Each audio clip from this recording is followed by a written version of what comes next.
কৃষ্ণপুর কৃষ্ণপুর কৃষ্ণপুর যে বাচ্চা 4 বছরের বাচ্চা শিশু ধর্ষণ মামলার এই যে আজকে সেই সেই সেই সেই হুজুর 4 বছরের শিশু বাচ্চাকে ধর্ষণ করেছেন।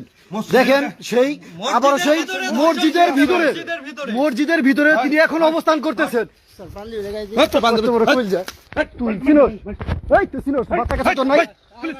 4 বছরের বাচ্চাকে ধর্ষণ করছেন, খুবই দুঃখজনক। ও আবারও সেই মসজিদ ঘরের ভিতরে সেই নাবালক বাচ্চাটাকে ধর্ষণ করছেন।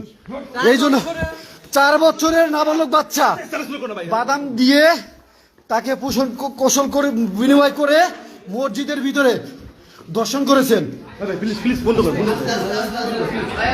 প্লিজ মসজিদঘর বুঝে ও মসজিদঘর বুঝে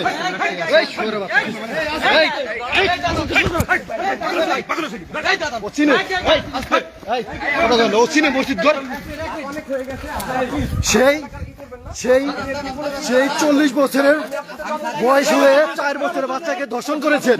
দেখেন প্রিয় বন্ধুরা, আমরা ইতিমধ্যে আমরা রাত্রে সেই সারাদিন সকাল 10টায় অভিযান চালিয়ে